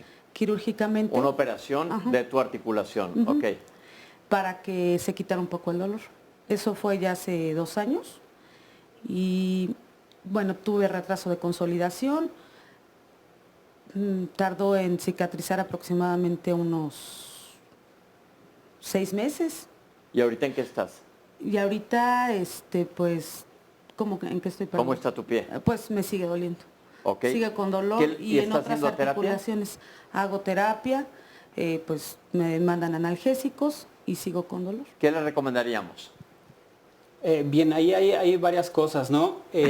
Primero, nos está mencionando que tuvo una caída, es un mecanismo de alta energía, ¿no? Tuvo una caída del techo, lo menos que fue, si era un piso, son 3 metros. Entonces, como mencionaba el doctor Hassan al principio, la liberación de energía y la absorción de energía que tiene el hueso es muchísima. Entonces, seguramente, como te mencionaban los médicos, tuviste una lesión extensa, además de la fractura del hueso, lesión del cartílago. Y eso es lo que seguramente, es difícil sin ver tus radiografías, es difícil especular todo, ¿no? Pero es probable que tengas una lesión articular importante, ¿no? Y esto te está llevando a que tengas, que continúes con dolor, ¿no? Y el tratamiento que te están ofreciendo seguramente es para disminuir esto, para quitar el dolor, básicamente, ¿no? Ok, entonces tiene que seguir con sus consultas y su rehabilitación. Claro, tienes que ir con tu médico, el médico que te atendió, y seguir su consejo, ¿no? Y es bien difícil nosotros como dar sentencias, ¿no? O sea, hay que ver cómo evolucionas. Ok. Kaori, hola. Hola, buen día. ¿Qué nos vas a platicar? Pues bueno, ya vimos que a cualquier edad, cualquier persona, estamos en riesgo de sufrir una fractura. Entonces, obviamente se merman las actividades de la vida diaria, en la vida laboral se incapacita. Entonces, para mí, yo creo que como enfermera, lo más importante es la prevención. Ya vimos, haciendo un breve collage de todo lo que los expertos han dicho, el ejercicio, la alimentación. Otro consejo que también yo tengo es el tomar baños de sol, porque el sol fija el calcio en los huesos. ¿A qué horas y cuánto tiempo? Porque hemos tenido aquí dermatólogos muy en contra del sol. Platícanos Eso esto, sí. es bien importante. Sí, a mí también me hace mucho daño el sol. Por eso, entonces, ¿qué? Sobre todo en la mañana. En la mañana cuando los rayos UV no están tan fuertes. Y obviamente pues nada más va a ser breve. Ok, y tú trabajas con personas de la tercera edad. Así es. La pregunta es, doctores, ¿qué tanto recomendamos el baño de sol en personas de tercera edad? Pues sí es muy importante que brindes la prevención en tus pacientes. Es muy bueno y qué bueno que lo consideras. Pero sí es necesario que tengas precauciones. Una, por ejemplo, tú dices, a mí me hace daño, ¿no? Soy alérgica al sol. Los rayos ultravioleta varían de acuerdo a la estación y a la época, al año en que estemos. Dónde lo estés tomando, de qué características. Regularmente no debe haber mucha contaminación para evitar daño y es necesario proteger el rostro con protección solar o alguna gorra, usar ropa de algodón y regularmente tendría que ser antes de las 11 de la mañana y después de las 5 de la tarde, cuando los rayos ultravioletas y el reflejo que realizan no te genera mucha penetración y te podría ocasionar un problema en la piel o en el cuerpo más severos. Y es indispensable que tu paciente sienta bien. Un adulto mayor podría tener a lo mejor una neuropatía diabética, ¿no? Afección de que no siente bien los pies porque ya se afectó por diabetes. Entonces sus piernas están un poco dormidas. Si él se asolea y no se cuida, se puede quemar. Entonces es muy, muy importante ver exactamente bien a quién le decimos, además de otros problemas como exponerte al sol, te vasodilata, el corazón trabaja más, se te podría desmayar o poner mal el anciano. Entonces es importante tener mucha precaución. Qué bueno que lo manejas, nada más es importante investigar de qué manera y la forma más adecuada. Ok, esto es importante, ya lo hablamos en un tema de aquí en Diálogos en Confianza, lo pueden ver. Es más, si salen y hacen ejercicio al aire libre, con esa exposición al sol es más que suficiente, pero siempre utilizando bloqueador solar. Hola, ¿cómo estamos, José Luis? Tenías un comentario también. Sí, gracias. Una pregunta para los especialistas. Yo soy enfermero y me dedico al cuidado de adultos mayores. Toda la mayoría de los pacientes geriátricos sufren fracturas un poquito más común en el fémur. La mayoría de ellos les colocan lo que son las prótesis. Ellos, a consecuencia de la colocación de la prótesis, sufren mucha frialdad. ¿Qué recomiendan ustedes para evitar esa frialdad? Mira, yo creo que no tiene que ver la prótesis, la frialdad que sufre el adulto mayor. Yo creo que más bien tiene que ver todo su metabolismo, que se va volviendo un poquito más lento. La colocación de una prótesis articular que está bien colocada no genera ningún tipo de complicación. Entonces nada más hay que vigilar si hay otra causa que lo esté Yo condicionando. creo que ahí hay que tener muy en cuenta que los adultos mayores, acuérdate que han perdido muchas veces mucha grasa y te refieres a frialdad, que están más fríos. Sí. Entonces, eso es muy importante, mantener adecuadamente la temperatura y en adultos mayores aplicar lo que acabas de decir, la prevención, que las regaderas, los barandales, las sillas, todos tengan de dónde agarrarse porque es importantísimo, sobre todo prevenir antes que lamentar. Entonces, todos estos aditamentos, tener el lugar adecuado para una persona que necesita apoyo para moverse es clave, sobre todo si tienen personas que los están ayudando. Vamos a hacer un corte y regresamos con ustedes. Estamos hablando de fracturas aquí en Diálogos en Confianza. Regresamos a Diálogos en Confianza y hoy es lunes de salud. Por eso queremos recordarles que el Instituto Nacional de Cardiología invita a participar al proyecto Tlalpan 2020. ¿Cuál es el objetivo de este plan? Conocer la frecuencia con la que la población mexicana desarrolla hipertensión arterial. ¿Cuáles son los requisitos para poder ingresar a este programa? Pues tener entre 20 y 50 años de edad, ser mexicano, mexicana, residente de la Ciudad de México, no tener hipertensión arterial, no tener diabetes, no tener alguna enfermedad de la tiroides, en caso de ser mujer y estar embarazada, esperar al término del embarazo y nuevamente reincorporarse a dicho proyecto. Los beneficios, bueno, pues son los estudios de laboratorio, la medición de la tensión arterial, el peso, la talla y la circunferencia de cintura. Es completamente gratuito y la duración justamente de todo este proyecto es de 10 años para que ustedes puedan ir monitoreando entonces la calidad de vida que tienen, de acuerdo pues evidentemente de todos los hábitos, tanto de ejercicio como de alimentación y bueno, la salud que nos podemos procurar a cada uno, a cada una.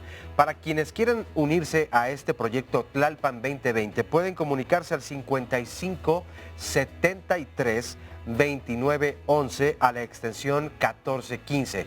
Una vez más, el teléfono es 55 73 29 11 a la extensión 1415.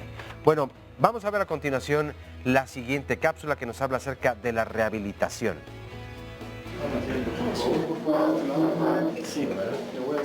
La rehabilitación es sumamente importante, es una parte fundamental del tratamiento para lograr regresar a la funcionalidad completa y regresar al paciente a su movilidad y a su independencia. En el hospital empezamos desde antes de la cirugía a rehabilitar y fortalecer las demás extremidades que van a soportar al paciente durante el tiempo en que pierda la función de la extremidad o del segmento afectado.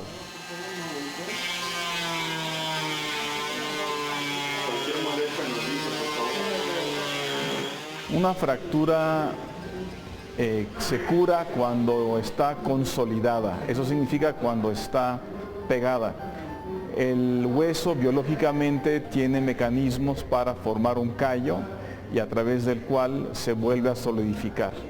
Lo que hacemos los ortopedistas es tratar de mantener las condiciones óptimas para que esto suceda. Las condiciones óptimas para que el hueso consolide implica varias variables, entre ellas que no se muevan los fragmentos de hueso fracturado entre ellos para que pueda pegar, que haya un buen aporte y riego sanguíneo para que lleguen las células y los nutrientes necesarios para el callo óseo y que se mineralice, y la nutrición del paciente, un buen estado de salud en general. Como vemos, no nada más es que pegue de vuelta la fractura, sino todo lo que implica la rehabilitación. Y la gente pregunta muchas veces, ¿tienen miedo a la rehabilitación? ¿Es dolorosa la terapia física? Llega a ser dolorosa dependiendo del tiempo, obviamente, que llegan con nosotros, el tiempo de inmovilización, cómo está su articulación, las demás articulaciones adyacentes, pero nosotros utilizamos varios agentes terapéuticos para quitar dolor. ¿Tipo? Calor, frío, corrientes eléctricas, ultrasonido, pero lo más importante pues, es el trabajo de la movilización, estiramientos y fortalecimiento muscular. Algo que es muy importante es que si yo hago una rehabilitación dolorosa, ni mi paciente confía en mí, ni lo recupero. Exactamente. Obviamente voy a hacer que haga microhemorragias en la zona que estoy tratando, eso fibrosa y limite el movimiento. Entonces tiene que ser un movimiento gentil, sí es molesto, sí es incómodo, pero no debe el paciente salir llorando. Y otra cosa, conforme va avanzando la rehabilitación, supongo que va mejorando esta molestia. Sí, claro, tiene que ir disminuyendo. Una terapia física que yo le indico al licenciado que realice y lleva al paciente 3, 4 días y no ha mejorado, algo está mal. Tengo que volver a revisar al paciente y a veces en conjunto con el ortopedista para que veamos qué está sucediendo. Tiene que ir mejorando tanto en cuanto a dolor, inflamación, movilidad y fuerza. ¿Cuánto tiempo de terapia física, o es muy difícil decir dependiendo del tipo de lesión, requiere una persona? Depende, más bien nosotros lo que hacemos es fijarnos objetivos. Al paciente lo van a operar, lo preparo para la cirugía. Ya lo operaron, paso visita, por ejemplo, con el doctor Hassan, voy con él, observo qué le hizo, le puso un clavo, una prótesis, una placa, tornillos, qué puedo mover y qué no, y empiezo. Aplico aparatos, crioterapia, electroterapia, un aparato que nos ayuda a bajar dolor de la zona inflamada, y luego empiezo las movilizaciones. Hacemos las indicaciones, se suben nuestros licenciados en terapia, observan los objetivos y lo empiezan a realizar. ¿Qué quiere decir rehabilitación temprana? Rehabilitación temprana es que mi paciente inicia el programa integral desde antes de que lo operen y después de la cirugía al otro día. Lo que comentaban desde hace un rato, que desde antes de que vaya a entrar al quirófano ya lo están movilizando para reforzar todo el resto del organismo para que esté bien para esa articulación. ¿Qué es el síndrome de reposo articular? El síndrome de reposo prolongado, estamos hablando cuando un paciente dura más del tiempo necesario en cama, sin moverse. Es importante saber que la rehabilitación no es solo moverlo, no terapiarlo, fortalecerlo. Rehabilitar significa, conozco dónde vive, a qué se dedica, si tiene escaleras o no, lo que mencionabas de los cuidados para evitar las caídas.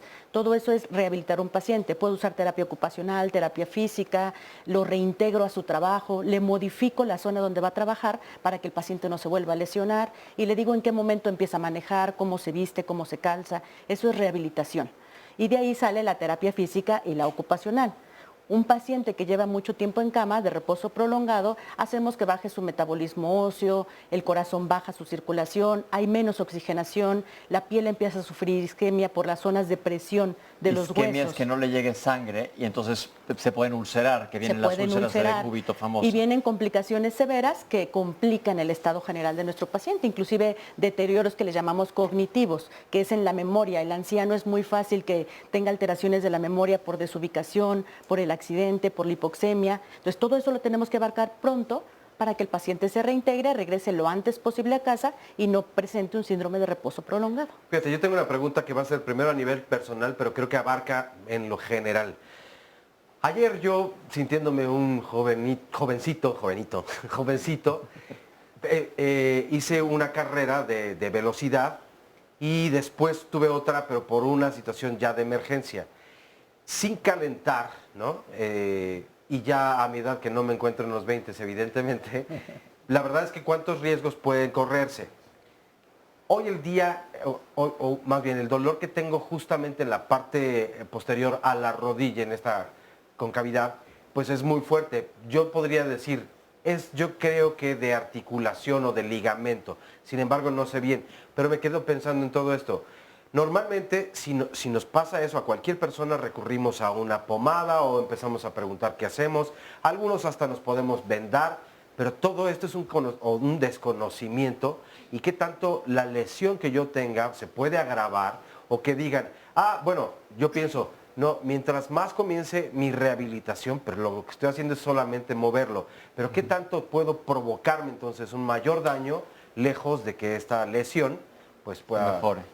Sí, bastante y bastante severo. A veces se queda lo que nosotros llamamos, hace rato decían un esguince. No se rompió el hueso, se lesionó el tendón. Pero ¿cuántos esguinces tenemos que se vuelven dolores crónicos? Y pacientes que no apoyan bien, que modifican su calzado, que no se reintegran al deporte ni a la actividad física porque ya quedó un tobillo doloroso. Ya se quedó lastimado y no se rehabilitó adecuadamente ni se valoró por un médico especialista. Y entonces esos tratamientos generan complicaciones muy frecuentemente y muy severas. Yo creo que vale recalcar que el tratamiento es de un equipo y la comunicación es fundamental. Por eso pasamos visita, bajamos al gimnasio, de igual nos preguntan, oiga doctor, ¿lo podemos hacer a mover o no? ¿O cómo ve? O inclusive, oiga, vi esta radiografía y me parece que no sé si podamos empezar a dar tal o cual ese tratamiento. Es muy importante precisamente este tipo de comunicación para que lleguemos todos a la meta común, que es el éxito en el tratamiento del paciente. Eso es algo que es fundamental. Retomando que comentó Kaori hace un momento, yo creo que es bien importante la prevención en adultos mayores.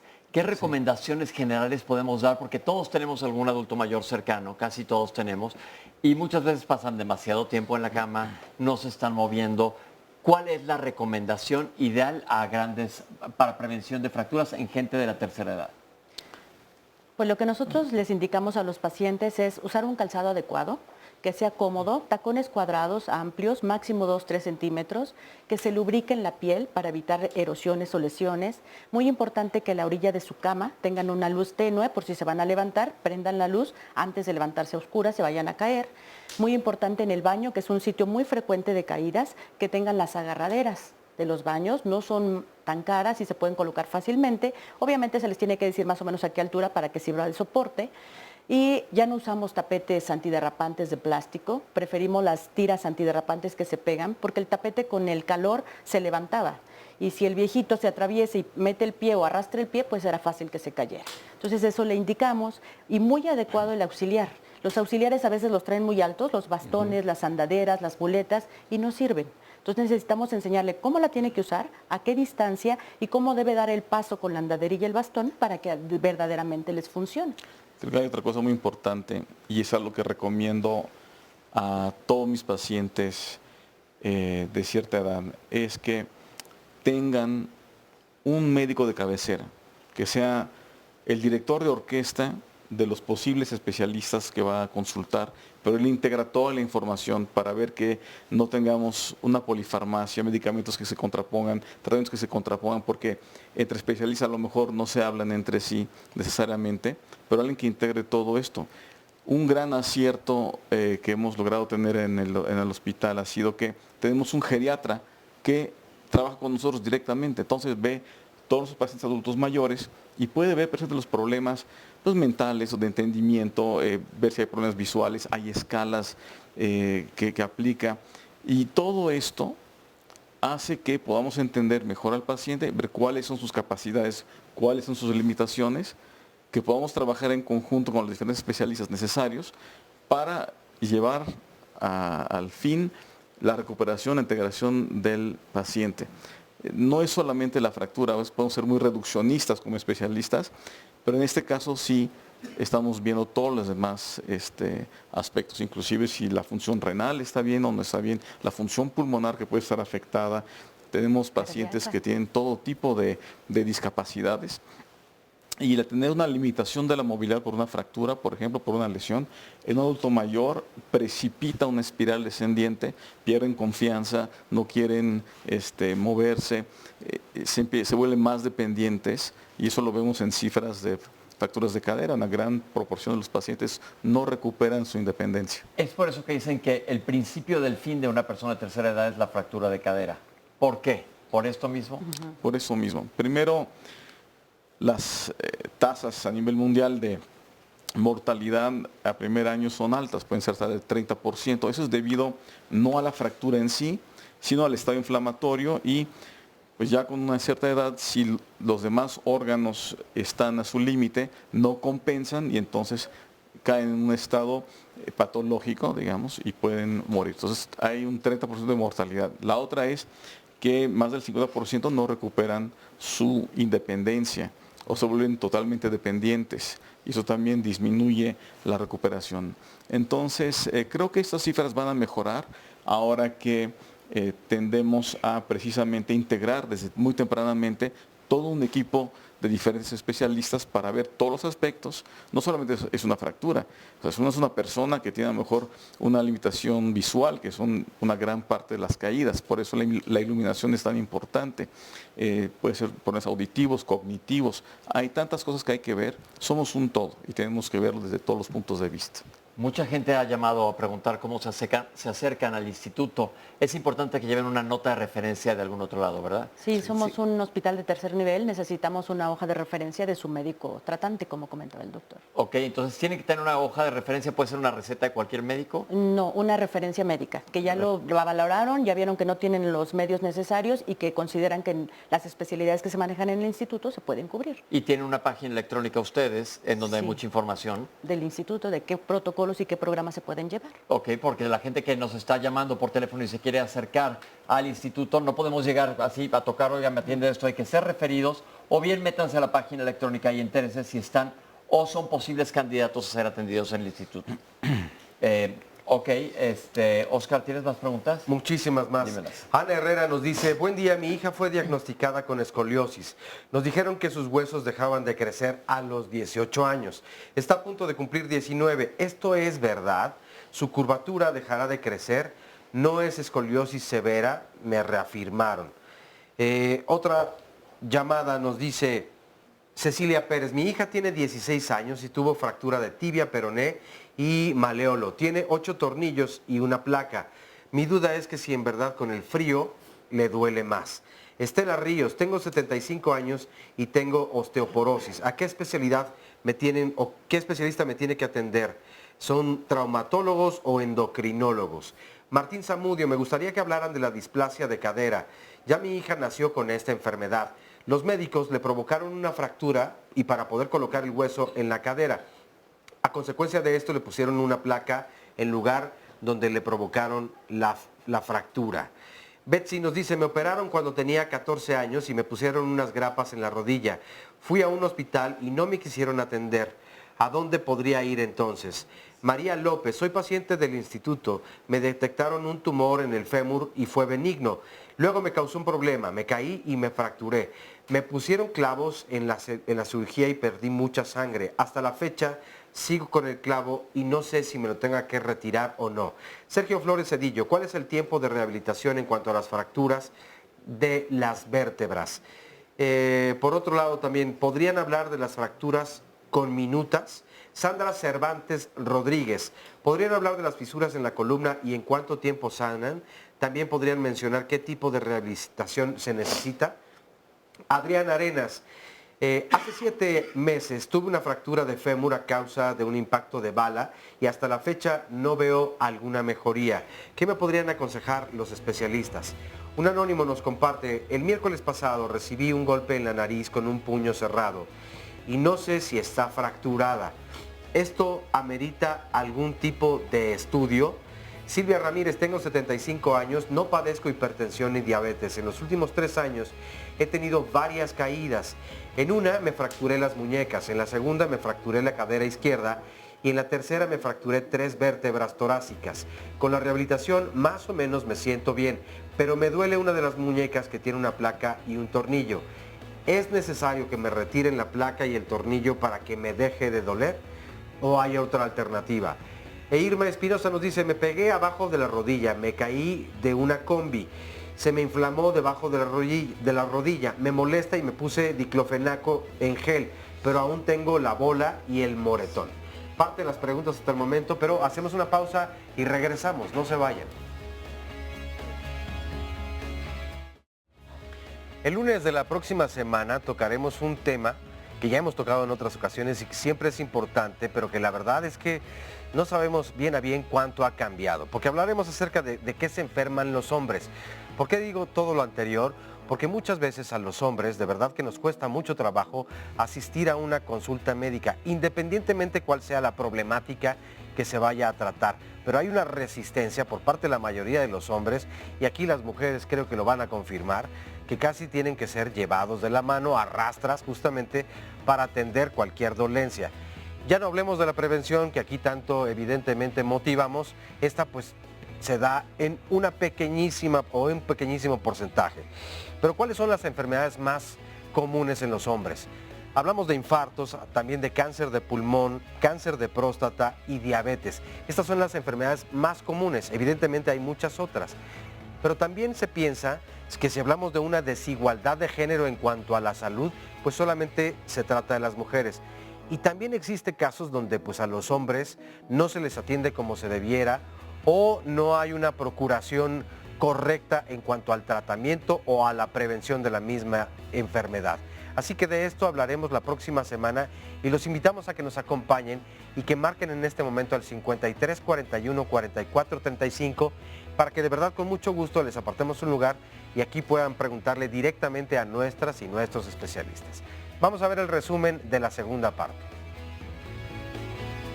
Lo que rompe el hueso es una fuerza, puede ser una fuerza externa y según la cantidad de energía que absorbe el hueso es el daño que producen. Las fracturas abiertas o expuestas, en la cual el hueso entra en contacto con el medio ambiente, hace que se pueda infectar y también son más graves. Tenemos 6 horas para evitar la contaminación. Fuera de eso tenemos que hacer más cirugías para descontaminar y hay varios cuidados. Una fractura es propiamente lo que habíamos mencionado en un principio, que es la pérdida de la cortical de un hueso, ¿no? Se rompe. Se rompe el hueso. Cuando estamos hablando de esguinces, estamos hablando de una lesión a nivel de ligamentos, primero, segundo o tercer grado, ¿no? Dependiendo de la gravedad de este esguince. Las luxaciones es cuando una articulación pierde su congruencia natural, ¿no? Mucha gente dice, es que no tengo una fractura, tengo una fisura. Toda fisura es una fractura. Cuando son fisuras pequeñas en huesos que no son de carga, a veces nada más lo que se hace es dejar un inmovilizador, un cabestrillo, un vendaje. Si es un hueso de carga o de función, como para las manos, entonces necesitamos inmovilizarlo para que cicatrice bien y después no vaya a generar complicaciones. La más conocida o la que estamos acostumbrados a escuchar es, como ya hemos dicho, la osteoporosis, pero existen otras enfermedades del metabolismo óseo. La radiografía es el estudio más común y más fidedigno para ver cómo está el hueso. ¿La terapia física cuándo debe de empezar? Pues bueno, se puede manejar, como ya decía el doctor, inmediatamente después de retirar lo que serían las férulas o todos estos medios de fijación para recuperar el movimiento a nivel articular, muscular y tendinoso. Vamos a comenzar a contestar las preguntas que nos mandaron a lo largo del programa. Entonces les pido, doctores, que seamos breves para contestarle a nuestro público. Tuve fractura de pierna hace 13 años, tengo clavos y ahí siguen y me duelen mucho. ¿Qué debo de hacer? Bien, es como lo mencionamos, muy difícil generalizar, ¿no? Entonces, dependiendo del tipo de fractura, el implante que se colocó, y la situación en la que se encuentra en ese momento el implante, se toma la decisión si es o no necesario retirar el material. Entonces la respuesta básicamente de esta persona es acude con tu ortopedista y que te diga exactamente por qué tienes dolor y ver qué es lo que es necesario que se te haga en tu caso. Así es. Ok. ¿Es lo mismo un huesero que un osteópata o un quiropráctico? ¿Son buenos? No, no es lo mismo. Un huesero es una persona que regularmente en provincia se dedicó a dar masajes, a acomodar huesos, a alinearlo así, por decirlo. Que no es médico. No es médico. Un quiropráctico tampoco es médico, pero hacen una carrera en donde les enseñan el funcionamiento del aparato locomotor, pero tienen otras técnicas diferentes para alinear, que algunas no estamos muy de acuerdo, en otras lo manejan bastante bien. Y los osteópatas también realizan un estudio, una preparación, me parece como tipo diplomados que realizan, entonces también tienen una base científica para su trabajo. Perfecto. Una chica habló que por andar en tacones ha tenido múltiples esguinces de tobillo, que sí es bueno ignorarlos, y habla de los tacones. Pues no. No, ahí habría que ver que fortalezca la musculatura de sus tobillos para prevenir esto. Y yo sé que es muy difícil, pero lo que lo provoca es el suelo inigual donde estamos viviendo y lo hace más, mientras usa tacones altos va a ser más fácil que tenga esguinces. Si no se atiende bien el esguince va a tener un tobillo doloroso y puede ser inclusive inestable y tener esguinces de repetición que van a la larga a darle problemas articulares. Perfecto. ¿Existe una fractura fisiológica? No. Ok, perfecto. ¿A qué edad dejan de crecer los huesos? Depende del paciente. No le ponemos edades, sino que vemos las radiografías. Cuando vemos las radiografías, vemos si ya se cerraron los núcleos de crecimiento y en ese momento decidimos si ese paciente es esqueléticamente maduro o si todavía está en crecimiento, y de eso depende a qué servicio se deriva, dependiendo, ¿no? Si va a un servicio de ortopedia pediátrica o a un servicio de traumatología, sin tener necesariamente que ser mayor de edad. Ok, perfectamente. ¿Es verdad que si le pongo azúcar al café no voy a absorber calcio? No. Falso. ¿Cuál es el síndrome de Sudeck? El síndrome de Sudeck es, hoy se llama el complejo doloroso regional.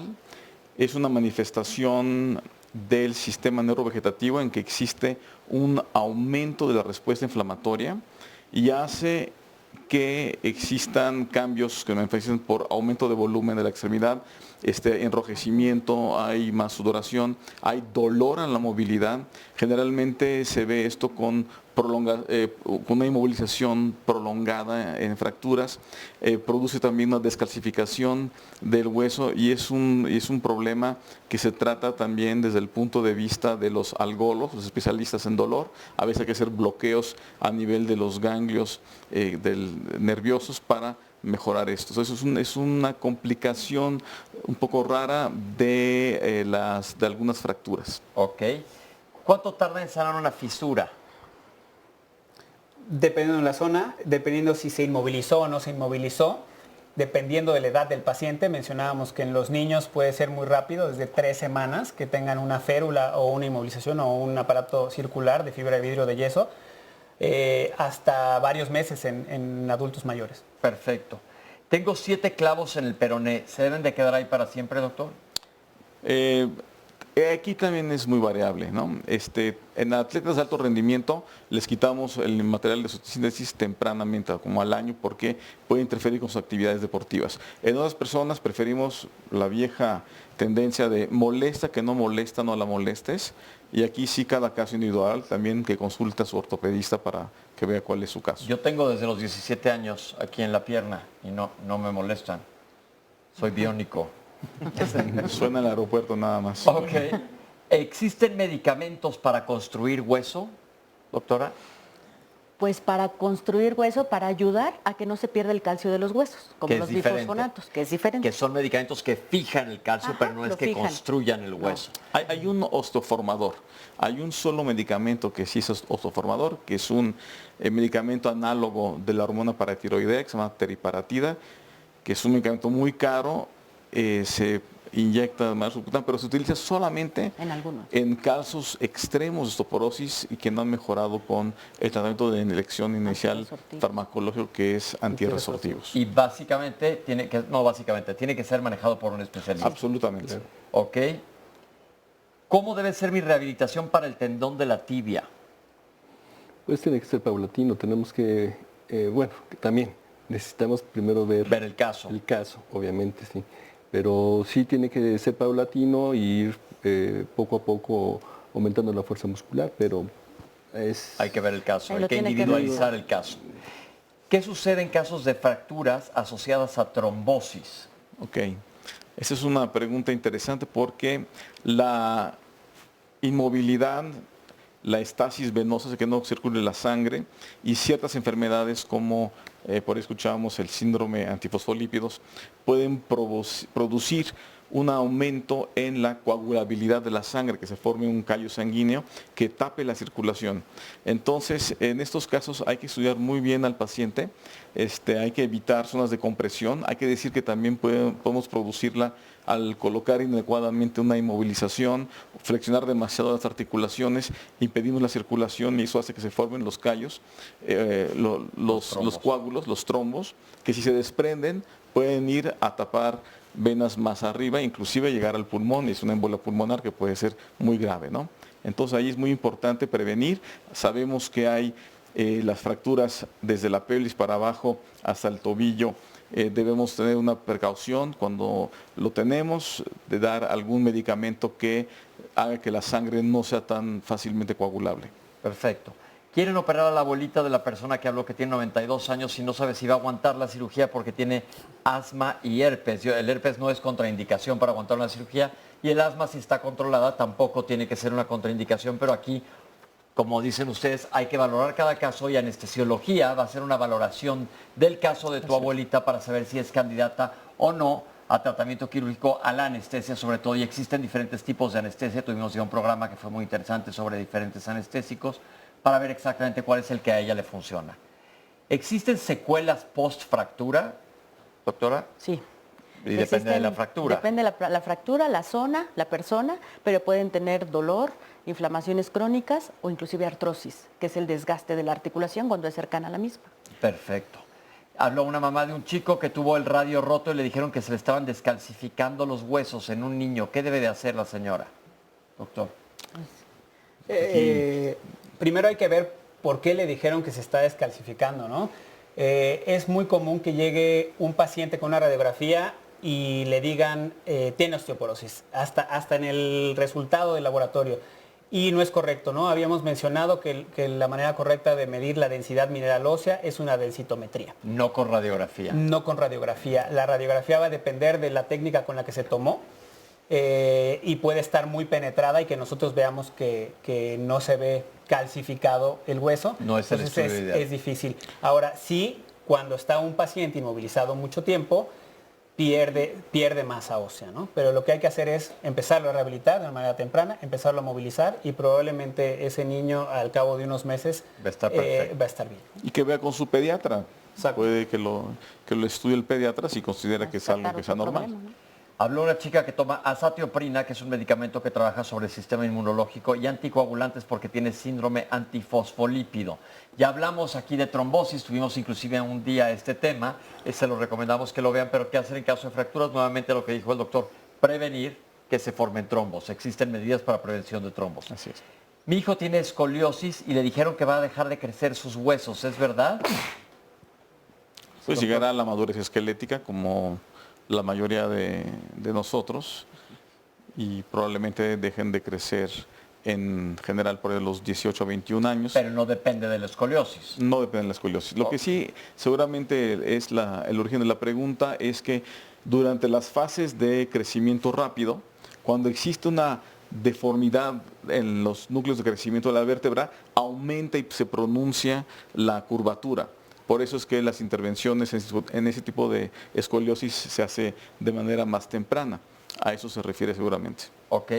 Mi hijo tiene 16 años, se fracturó la tibia y el peroné, es decir, la pierna, y le duelen mucho con el frío. ¿Es normal?